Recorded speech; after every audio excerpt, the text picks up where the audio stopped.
केंद्रीय मंत्री श्री नरेंद्र सिंह जी तोमर, अन्य सभी मंत्रीगण, संसद में मेरे साथीगण, विधायकगण और अन्य सभी महानुभाव, और आज इस कार्यक्रम में देश के लाखों स्थानों पर करोड़ों किसान हमारे साथ जुड़े हैं।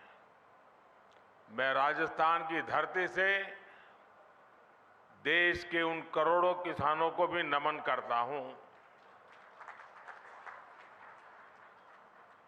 और राजस्थान के मेरे प्यारे भाई बहन भी आज इस महत्वपूर्ण कार्यक्रम की शोभा बढ़ा रहे हैं।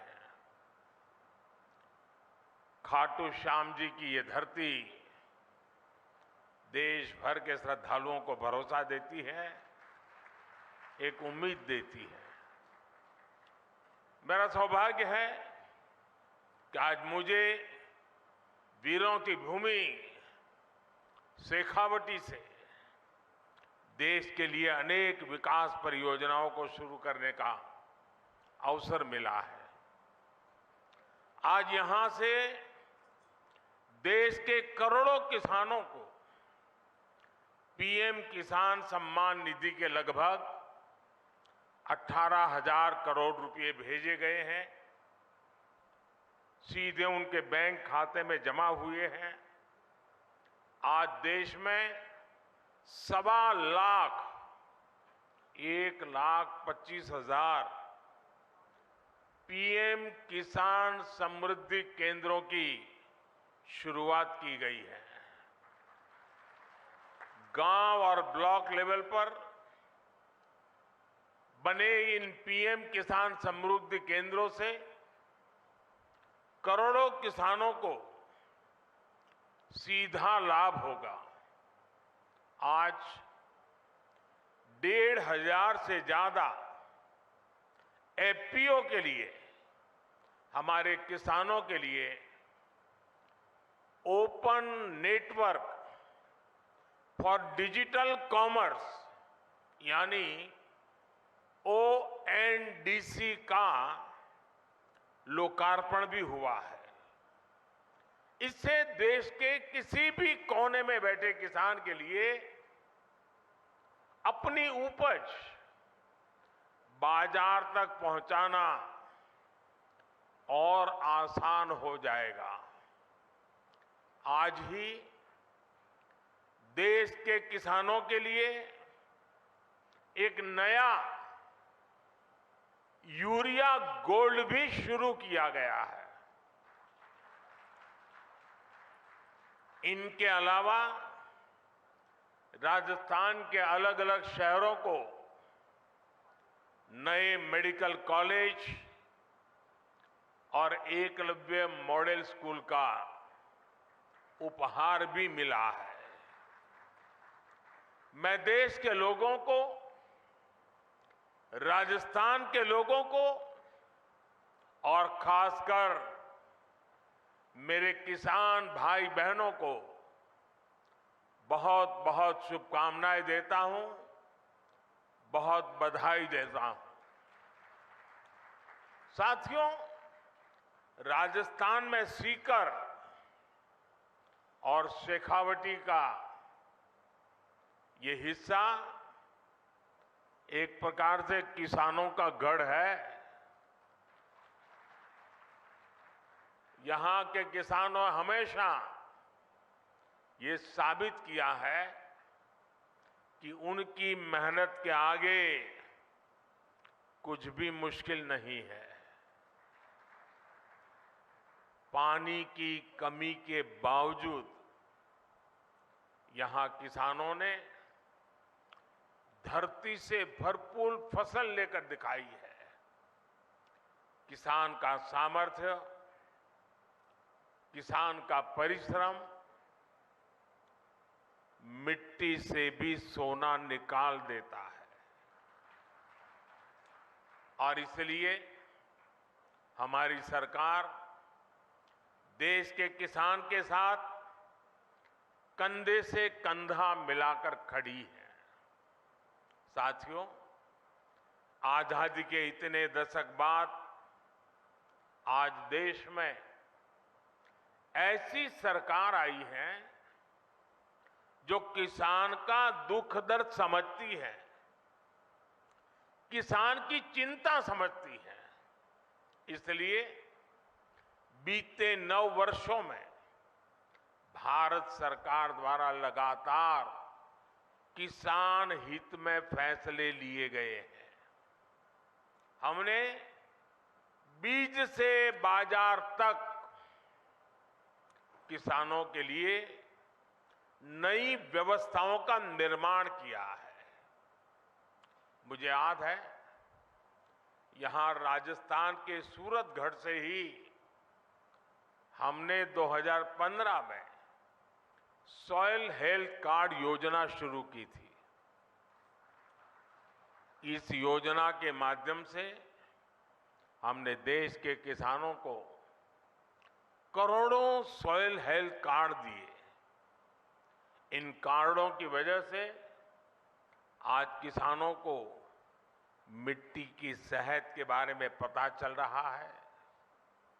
वो उसी हिसाब से खाद का इस्तेमाल कर रहे हैं। मुझे खुशी है कि आज फिर राजस्थान की धरती से किसानों के लिए एक और बड़ी योजना शुरू की जा रही है। आज देश भर में 1.25 लाख से ज्यादा प्रधानमंत्री किसान समृद्धि केंद्र राष्ट्र को समर्पित किए गए हैं। ये सभी केंद्र सच्चे अर्थों में किसानों की समृद्धि का मार्ग प्रशस्त करेंगे। ये एक तरह से किसानों के लिए वन स्टॉप सेंटर है। आप किसान भाई बहनों को अक्सर खेती से जुड़े सामानों के लिए, दूसरी जरूरतों के लिए अलग अलग जगह पर जाना पड़ता है। अब आपको ऐसी मुश्किलों का सामना नहीं करना पड़ेगा। अब प्रधानमंत्री किसान समृद्धि केंद्र किसानों को वहां से बीज भी मिलेगा और खाद भी मिलेगा। इसके अलावा खेती से जुड़े औजारों और दूसरी मशीनें भी इस केंद्र पर मिला करेगी। ये सेंटर खेती से जुड़ी हर आधुनिक जानकारी किसानों को देंगे। मैंने देखा है कि मेरे किसान भाई बहनों को कई बार योजना की सही जानकारी न होने की वजह से भी मेरे किसान भाइयों बहनों को बहुत नुकसान होता है। ये प्रधानमंत्री किसान समृद्धि केंद्र अब किसानों को हर योजना की समय पर जानकारी का भी जरिया बनेंगे। और साथियों, ये तो अभी शुरुआत है और मैं मेरे किसान भाइयों से आग्रह करता हूं, आप भी एक आदत डालिए। भले आपको किसानी से लेने कोई चीज खरीदनी नहीं है, लेकिन अगर आप बाजार में गए हैं, उस नगर में अगर किसान समृद्धि केंद्र है, कुछ भी नहीं खरीदना है तो भी वहां चक्कर काटिए, क्या चल रहा है जरा देखिए। आपने देखा होगा हमारी माताएं बहनें सब्जी लेने जाती हैं, लेकिन अगर कहीं साड़ी की दुकान दिखा दी, नहीं भी खरीदना होगा लेकिन चक्कर काटेगी, नया क्या आया है, वैरायटी कौन सी आई है, जरूर देखेगी। मेरे किसान भाई बहन भी ऐसे थोड़ा समय निकाल के आदत डालें कि जब भी गए हैं नगर में और वहां किसान समृद्धि केंद्र है, जरूर चक्कर काटेंगे, हर वैरायटी पर नजर डालेंगे, क्या नया आया है क्या नहीं, देखते रहेंगे। आप देखिए बहुत बड़ा लाभ होगा। साथियों, इस साल के अंत तक देश में 2.25 लाख से ज्यादा प्रधानमंत्री किसान समृद्धि केंद्र और बनाए जाएंगे, 2.25 लाख। साथियों, आज केंद्र में जो सरकार है वो किसानों के खर्चे कम करने के लिए, उनके खर्चों में हाथ बटाने के लिए पूरी ईमानदारी से काम कर रही है। पीएम किसान सम्मान निधि दुनिया की सबसे बड़ी योजना है जिसमें किसानों के बैंक खातों में सीधे पैसे ट्रांसफर किए जाते हैं।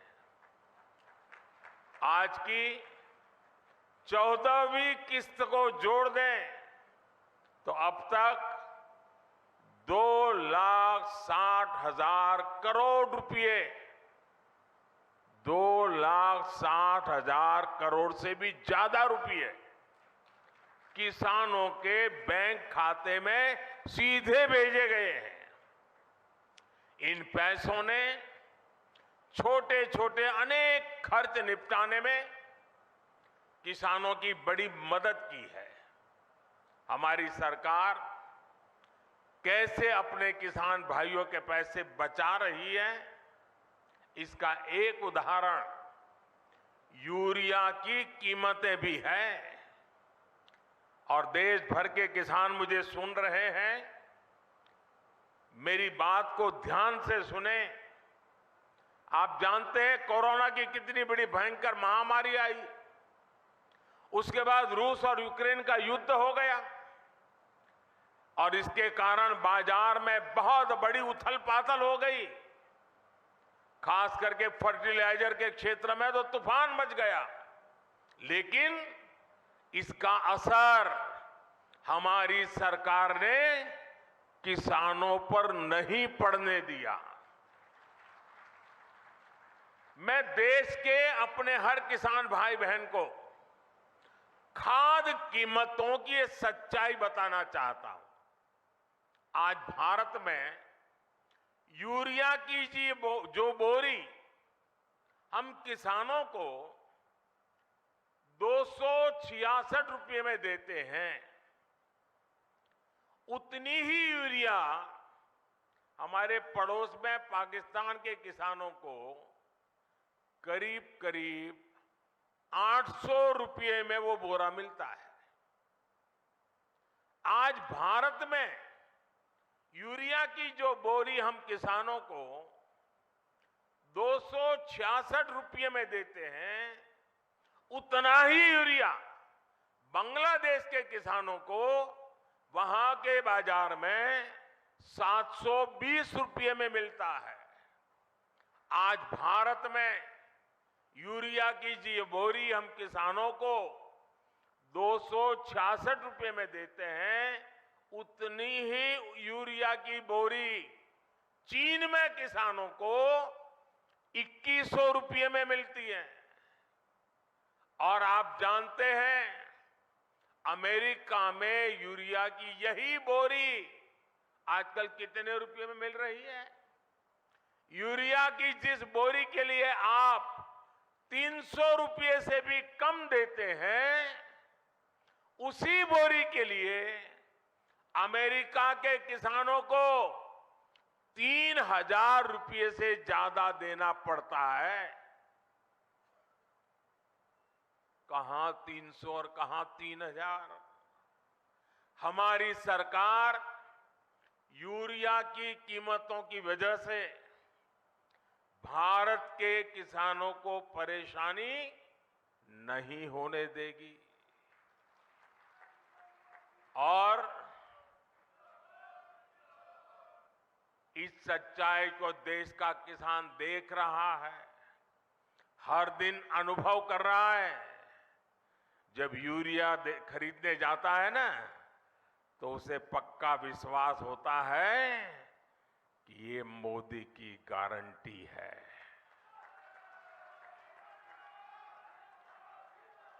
गारंटी किसको कहते हैं, वो किसान को पूछोगे तो पता चलेगा। साथियों, राजस्थान में आप सभी किसान अपनी मेहनत से बाजरा जैसे मोटे अनाज उगाते हैं।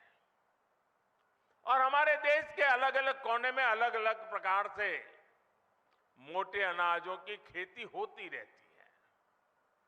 अब हमारी सरकार ने मोटे अनाजों के लिए श्री अन्न की उसे पहचान दी है। श्री अन्न के नाम से सारे मोटे अनाज पहचाने जाए। हमारी सरकार भारत के मोटे अनाजों श्री अन्न को दुनिया के बड़े बड़े बाजारों में ले जा रही है। सरकार के प्रयासों की वजह से अब देश में श्री अन्न का उत्पादन, उनकी प्रोसेसिंग, उनका एक्सपोर्ट सभी कुछ बढ़ रहा है। और मुझे पिछले दिनों अमेरिका में व्हाइट हाउस में राष्ट्रपति बाइडेन के निमंत्रण में भोजन के लिए जाने का अवसर आया और मुझे खुशी हुई कि उस थाली में भी हमारे मोटे अनाज की डिश थी। साथियों, ये जो प्रयास चल रहे हैं, इसका बहुत बड़ा लाभ हमारे देश के, हमारे राजस्थान के उन छोटे किसानों को भी हो रहा है जो मोटे अनाज श्री अन्न की खेती करते हैं। ऐसे कितने ही काम आज देश में हो रहे हैं जिनसे किसानों के जीवन में बहुत बड़ा बदलाव आ रहा है। साथियों, भारत का विकास तभी हो सकता है जब भारत के गांवों का विकास हो। भारत विकसित भी तभी बन सकता है जब भारत के गांव विकसित हो। इसलिए आज हमारी सरकार भारत के गांवों में हर वो सुविधा पहुंचाने का काम कर रही है जो शहरों में मिला करती है। आप सब जानते हैं कि एक समय था जब देश की एक बड़ी आबादी स्वास्थ्य सेवाओं से वंचित रहती थी। यानी करोड़ों करोड़ लोग हमेशा किस्मत के भरोसे अपना जीवन दांव पर लगा कर जीते थे। ये मान लिया गया था कि अच्छे अस्पताल तो दिल्ली, जयपुर में या बड़े शहरों में ही होते हैं। हम इस स्थिति को भी बदल रहे हैं। आज देश के हर हिस्से में नए एम्स खुल रहे हैं, नए मेडिकल कॉलेज खुल रहे हैं। हमारे इन प्रयासों का परिणाम है कि आज देश में मेडिकल कॉलेजों की संख्या बढ़कर 700 के पार हो गई है। 8-9 साल पहले राजस्थान में भी केवल 10 मेडिकल कॉलेज होते थे। आज राजस्थान में भी मेडिकल कॉलेजों की संख्या 35 हो गई है। इससे अपने ही जिले के आसपास अच्छे इलाज की सुविधा तो हो ही रही है। इनसे पढ़ाई करके बड़ी संख्या में डॉक्टर्स भी निकल रहे हैं। ये डॉक्टर्स छोटे कस्बों और गांवों में बेहतर स्वास्थ्य व्यवस्था का आधार बन रहे हैं।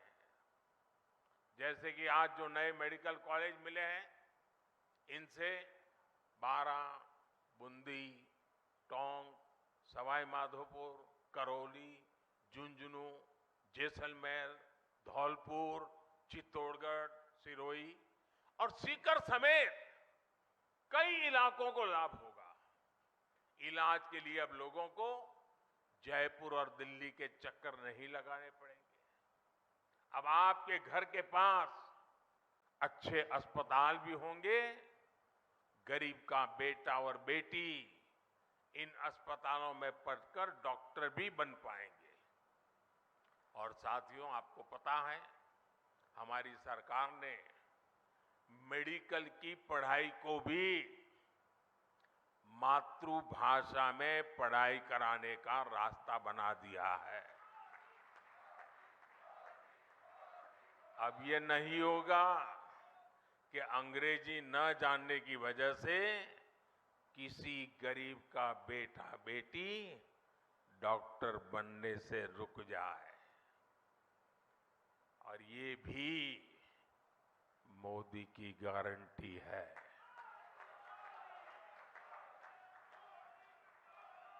भाइयों और बहनों, दशकों तक हमारे गांव और गरीब इसलिए भी पीछे रह गए क्योंकि गांवों में पढ़ाई के लिए अच्छे स्कूल नहीं थे।